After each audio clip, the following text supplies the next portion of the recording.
ہم جو کرتے ہیں وہ کبھی ہمیں غلط نہیں لگتا، ہمیں صرف وہ غلط لگتا ہے جو دوسرے کرتے ہیں۔ وقت تو گزر ہی جاتا ہے، یاد رہ جاتا ہے تو اچھے اور برے وقت میں اپنوں کا رویہ۔ کبھی کبھی ہم کچھ لوگوں کو زیادہ مقام دے کر بگاڑ دیتے ہیں۔ اگر وہ لوگ کم ظرف نکلیں تو وہ بدلہ میں ہماری آنکھیں آنسوؤں اور دل درد سے بھر دیتے ہیں۔ جہاں لگے اہمیت کم ہو رہی ہے وہاں جانا کم کر دو، پھر چاہے کسی کا گھر ہو، بات ہو، یاد ہو یا دل۔ کچھ لوگ ہمارے لیے بس اتنی ہی گنجائش چھوڑتے ہیں کہ ہم انہیں منہ لگانا چھوڑ دیں۔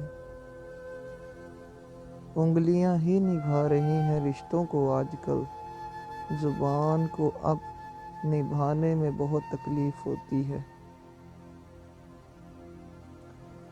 یہ جو نرم دل لوگ ہوتے ہیں نا، یہ غصے میں بھی رونے لگتے ہیں۔ امام شافعی کہتے ہیں، لوگوں کی باتیں پتھروں کی طرح ہوتی ہیں، ان کو پیٹھ پر لاد لوگے تو یہ پیٹھ توڑ جائے گی، ان کو اپنے قدموں تلے ایک برج بنا لو تو ان پر چڑھ کے بلند ہوتے جاؤ۔ کچھ لوگ کتنے عجیب ہوتے ہیں، اوپر سے خاموش، اندر سے پوری کتاب، اور بہت کم لوگ ہوتے ہیں جو اس کتاب کو پڑھ سکتے ہیں۔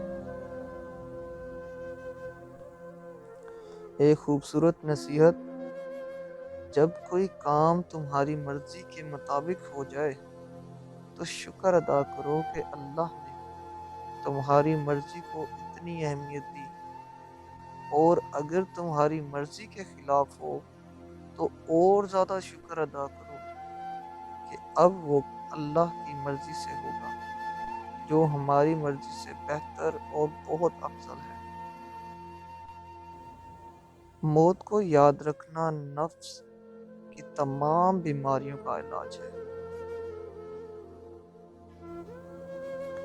رشتوں کی خوبصورتی ایک دوسرے کی بات کو برداشت کرنے میں ہے۔ بے عیب انسان تلاش کرو گے تو اکیلے رہ جاؤ گے۔ اچھے الفاظ پر کچھ خرچ نہیں ہوتا، لیکن اچھے الفاظ سے بہت کچھ حاصل ہوتا ہے۔ الفاظ ہی انسان کو پسندیدہ یا ناپسندیدہ بناتے رہتے ہیں۔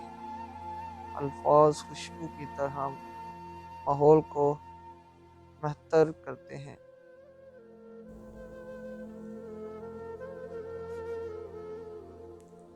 فاتحہ لوگوں کے مرنے پر نہیں، احساس کے مرنے پر پڑھنی چاہیے، کیونکہ لوگ مر جائیں تو صبر آ جاتا ہے، مگر احساس مر جائے تو معاشرہ مر جاتا ہے۔ کبھی کبھی ہم خود سے بھی اتنا دور ہو جاتے ہیں کہ چاہتے ہوئے بھی اپنے من میں جھانک نہیں پاتے۔ بیزاری کی ایک کیفیت نہیں، مکمل اذیت ہے۔ عورت نامہ: شوہر نے 2 تھپڑ مار کے موٹی سی گالی دی، عورت نے گود میں بیٹھے بچے کی طرف دیکھا اور سہ گئی۔ بعض دفعہ خاموشی وجود پر نہیں دل پر اترتی ہے، پھر اس سے زیادہ مکمل، خوبصورت اور بامعنی گفتگو کوئی اور چیز نہیں کر سکتی، اور یہ گفتگو انسان کی ساری زندگی کا حاصل ہوتی ہے، اور اس گفتگو کے بعد ایک دوسرے سے کبھی دوبارہ کچھ کہنا نہیں پڑتا، کچھ کہنے کی ضرورت رہتی ہی نہیں۔ خوشگوار ازواجی زندگی کے لیے ضروری ہے کہ کبھی خاوند کو چاہیے کہ وہ بیوی سے معافی مانگ لے، اور کبھی بیوی کو چاہیے کہ وہ خاوند کو معاف کر دے۔ میں نے بس یہی سیکھا ہے کہ کسی کے پاس رہنا ہے تو تھوڑا دور رہنا چاہیے۔ الفاظ چابیوں کی مانند ہیں، ان کا صحیح استعمال کر کے لوگوں کے منہ بند یا دل کھولے جا سکتے ہیں۔ ایک دانشور سے پوچھا گیا کہ غصہ کیا ہے؟ خوبصورت جواب ملا کہ کسی کی غلطی کی سزا خود کو دینا۔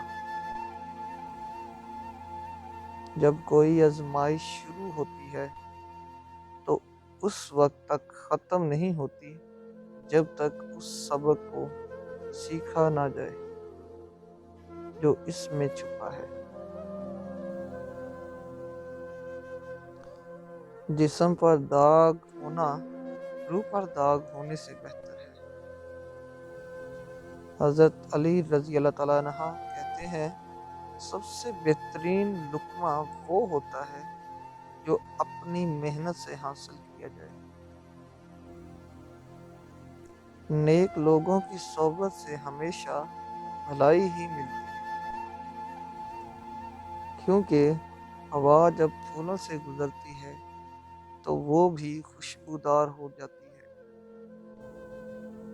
انسان ایک ایسا غافل منصوبہ ساز ہے کہ وہ اپنی ساری پلاننگ میں کبھی اپنی موت کو شامل نہیں کرتا۔ دعا کرو تو پورے دل سے اور اعتماد کے ساتھ کرو، کیونکہ اللہ تعالیٰ غافل اور لاپرواہی سے مانگی گئی دعا قبول نہیں